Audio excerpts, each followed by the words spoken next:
আসসালামু আলাইকুম বন্ধুরা, কেমন আছেন?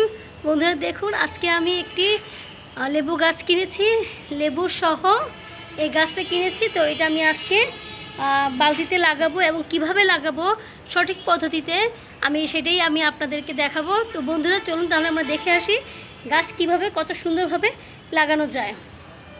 বন্ধুরা দেখুন, আমি প্রথমে এই জৈব সারটা দিব। এটা হচ্ছে আমি সবজি পচিয়ে এই মাটিটা তৈরি করেছি। এখন জৈব সার দিয়ে দিচ্ছি।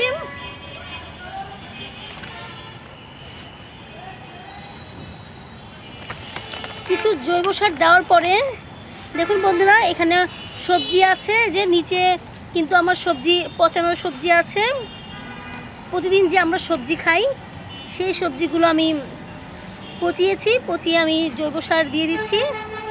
এরপর আমি কিছু নিম পাতা, হচ্ছে নিম পাতা ছিঁড়ে আমি মাটির মধ্যে দিয়ে দিব। বন্ধুরা দেখুন, এই হচ্ছে নিম পাতা। তো আমি নিম পাতাগুলো দিয়ে দিচ্ছি, কারণ নিম পাতা দিলে কিন্তু যদি পিঁপড়া উঠে মাটিতে তাহলে কিন্তু সেই পিঁপড়া উঠবে না। তো নিম পাতা দিলে আমাদের গাছটাও খুবই ভালো থাকবে, পিঁপড়া থেকে রক্ষা পাওয়া যাবে। তো এই নিম পাতাটা দিয়ে আবার আমরা কিছুক্ষণ নাড়াচাড়া দিব, মাটি আর নিম পাতাটা একদম মিশিয়ে দিব। বন্ধুরা দেখুন, এই গাছটা যে আছে এগুলো একটি ব্লেডের সাহায্যে এই গাছটা এভাবে করে গাছের প্লাস্টিকটা এভাবে করে কাটবেন, তাহলে দেখা যায় যে গাছের যে শেকড় আছে সেই শেকড়গুলো ছিঁড়ে যাবে না আর নষ্ট হবে না গাছটা। তো সুন্দর করে আমরা এভাবে করে কেটে নিব, কেটে আমরা গাছটা সুন্দর করে বসিয়ে দিব। দেখুন আমরা কিভাবে গাছটাকে একটি বালতিতে দিব।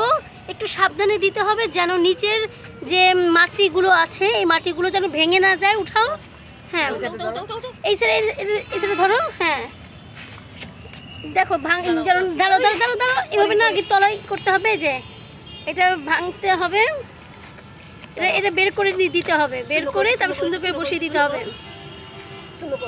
হ্যাঁ নিশ্চয়ই বন্ধু দেখতে পাচ্ছেন যে আমরা কিভাবে কত যত্ন সহকারে আমরা এই বালতিতে দিয়ে দিলাম। এখন দেখুন ফাইনালি ভাবে আমরা দিয়ে দিয়েছি বালতিতে। তো এখন আমরা এই চারপাশে মাটি দিয়ে ভরাট করে দিব। বন্ধুরা দেখুন, আমরা এখন এই মাটিগুলো এই বালতিতে দিয়ে দিচ্ছি। এই লেবু গাছের বালতিতে আমরা এই মাটিগুলো চারপাশে যে দাও দিয়ে দিচ্ছি, একদম ভরাট করে দিব। এই পর্যন্ত আমরা রাখবো, ঠিক আছে বন্ধুরা। দেখুন ফাইনালি আমার মাটি দেওয়া হয়ে গিয়েছে। এখন আমি এখানে কিছু পরিমাণ পানি দিয়ে দিব। তো পানি দেওয়ার পরে আমরা আর আমরা 2 দিন পানি দিব না আর। তো আজকে পানি দেব, যেহেতু আজকে আমি গাছটা লাগিয়েছি, তো আজকে আমি পানি দিচ্ছি আর 2 দিন পানি দিব না। পানি দেওয়ার পরে আমি কিছু এখানে হচ্ছে ডিমের খোসা, যে আমি ব্লেন্ডারে ব্লেন্ড করেছিলাম, আমি আমার ভিডিওতে দেখিয়েছি বন্ধুরা। তো ডিমের খোসা এই চারপাশে দিয়ে দিতে হবে, না গোড়ায় না, এখানে দিতে হবে, হ্যাঁ এই সাইডে দিয়ে দিতে হবে। ব্যাস হয়ে গেল আমার লেবু গাছ লাগানো। আমার এই পদ্ধতিটা যদি সঠিক হয় তাহলে বন্ধুরা অবশ্যই আমাকে কমেন্ট করবেন, আর যদি আমার কোনো এই লাগানোর এটা ভুল হয়ে থাকে তাহলে অবশ্যই আমাকে কমেন্ট করে জানাবেন আমার কি ভুল হয়েছে। তাহলে আমি আজকে এই পর্যন্ত ভিডিও শেষ করছি। আপনারা ভালো থাকেন, সুস্থ থাকেন, আর আপনাদের বাড়িতে সবাই কিছু না কিছু সবজি এবং ফলের গাছ লাগাবেন। তাহলে আজকে আমি এই পর্যন্ত ভিডিও শেষ করছি। আসসালামু আলাইকুম।